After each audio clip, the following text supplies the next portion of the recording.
Diyos maray na agaman po. Ako po si Juby Abarientos, taga Zone 1, digdi po sa Barobaybay, Magaraw. May tulo po akong aki, sa kasaro po akong housewife. Ilan po sa mga anak ninyo ang naging benepisyaryo ng Project Salud Feeding Program? Ano po ako, sarong aking grade 1, si Alia May Abarientos po, sa grade 3 po, si Jade Ayesha Arcilio po. Parehas po sila beneficiary kang feeding program. Ano po ang magandang benepisyo na naidulot ng Project Salud sa inyong mga anak? Maray po, nahihiling ko po, ako mismo nakakahiling na ang kinakakanin daw talagang masustansya. Ano pong mga pagbabago ang napansin nyo sa kalusugan ng inyong mga anak mula nang matapos ang Project Salud? Po sinda sir, naging maliksi sinda sir sa pag-aral daw po. Ano po ang inyong mensahe sa sponsor ng Project Salud? Sa nag-sponsor po kan sa mong feeding program, nagpapasalamat po kaming dakula sa paagi po kani si mga aki mi po nakakakaning masustansyang kakanon sa araw-aldaw. Saka po hilig mi po na sana padagos man po girare ang pagtaaw nindo ning tabang samuya sa kasasamong mga kaakian. Salamat pong maray sa indo.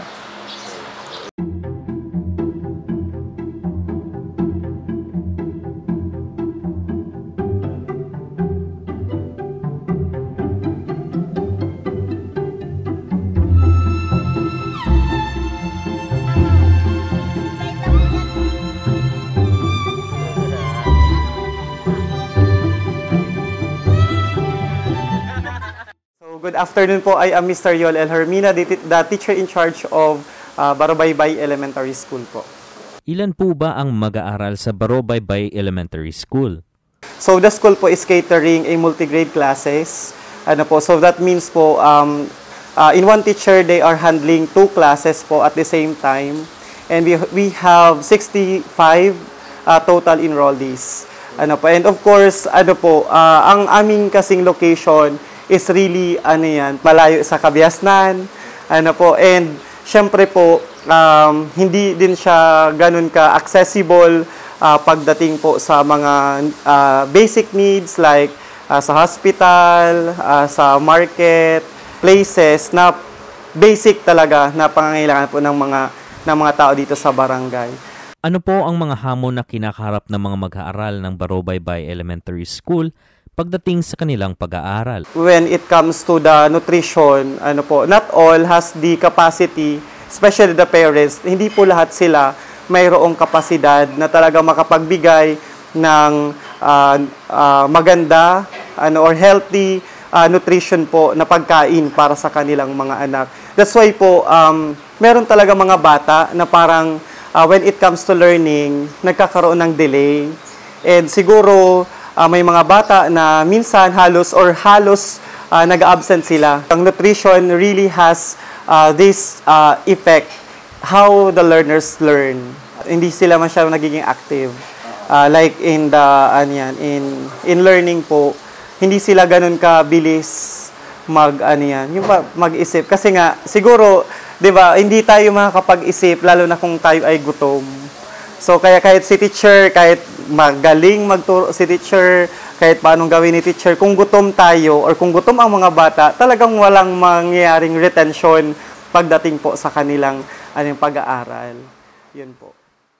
Ano po ang naging reaksyon ng Barobaybay Learning Community nung nalaman nila na isa ang kanilang paaralan sa magiging benepisyaryo ng Project Salud? Actually po, we're very thankful. Kasi nga po, nandito po yung Project Salud ng Ateneo and of course yung Tanging Yaman Foundation po. And medyo na-excite yung buong community kasi nga after several years, Ateneo is still nagbalik para to serve again our learners po. Ano po ang naging epekto ng Project Salud sa mga mag-aaral ng Barobaybay Elementary School? Dahil doon sa feeding program, mas napahalagahan ng mga bata yung pagkain ng masusustansyang pagkain. Kasi po like during recess time, 'di ba po Ateneo is serving Project Salud is serving snacks for our learners. So there are times na hindi na po nagbabaon yung mga bata. Kasi usually kapag nagbabaon yung mga bata, ang dala nila minsan chips. So kahit ipagbawal natin yun, kasi yun lang naman yung kaya ng kanilang or junk food, kasi yun lang yung kaya ng pera nila. So nung nag-start po yung Project Salud, hindi na sila nagbabaon nun kasi nga meron naman silang snacks, like champorado, macaroni, monggo, kung saan lahat ng yon ay mga masusustansyang pagkain na nakakatulong talaga sa mga bata na mas makapag-isip, mas maging active, at maging, hindi sila yung pala-absent na. Kasi nga, everyday, kapag alam nila na mayroong isi-serve ng snacks, talagang they see to it na lahat sila ay papasok ng maaga po. Kamusta po ang nutritional status ng mga bata noong natapos na ang Project Salud? Actually po, malaki yung naging improvement nila. Kasi nga po, halos lahat po ng aming mga bata from kinder to grade 3 po ay naging normal.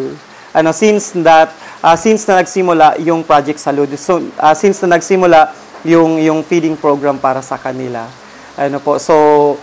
Based on my records, merong yung lahat ng kinder po namin, lahat na po sila ay naging normal. Yung grade 1 po, normal na din out of 8. Yung grades 2, meron, normal din po yung 7. Yung grade 3 po ay merong isa na lang na wasted. Pero overall, if we are going to look at the good impact of this project, mas maganda. Maganda yung naging epekto, maganda yung naging impact, lalong-lalo na po sa nutritional status at hindi lang sa nutritional status, kundi maging sa sa pag-aaral ng mga bata. Yung mga grades din nila, kung we are going to compare their grades before, ngayon, tumaas naman po yung iba. Paano po isinagawa ang Project Salud Feeding Program sa Barobaybay Elementary School? Yung kasi namin, yung implementation ng program na ito, hindi talaga magiging successful without also the participation of the parents.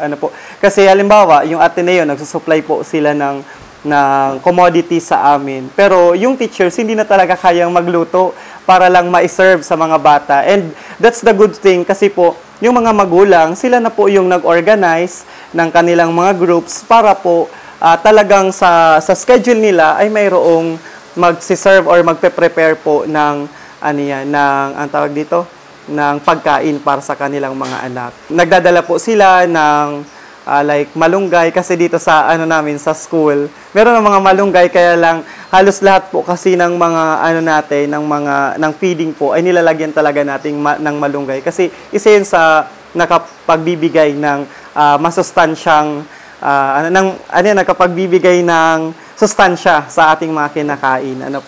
And of course, sa teachers, yung mga teachers natin,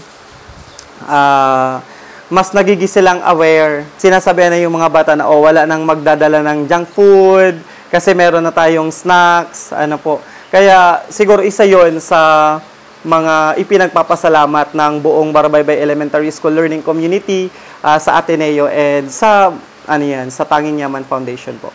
Ano po ang inyong mensahe sa sponsor at organizer ng Project Salud? The entire Barobaybay Elementary School community, learning community, is very appreciative and thankful for this add new project sa LUD, na nagi kaming maswerte. Maswerte ang aming community kasi po napili kami.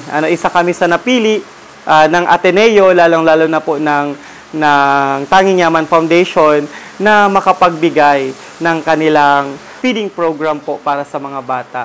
Ayan, so thank you so much po. And hopefully po it will continue hanggang andyan ang Ateneo, hanggang andyan ang Tanging Yaman Foundation po. Patuloy po kayong tumulong sa mga bata. Siyempre hindi lang po dito sa Barabaybay Elementary School as well as to other learners na within the Philippines. I know ginagawa 'yon ng Ateneo ng Tanging Yaman Foundation, pero ayan, mas palawigin, mas paigihin, at sana po hindi kayo magsawa na tumulong sa ating mga bata.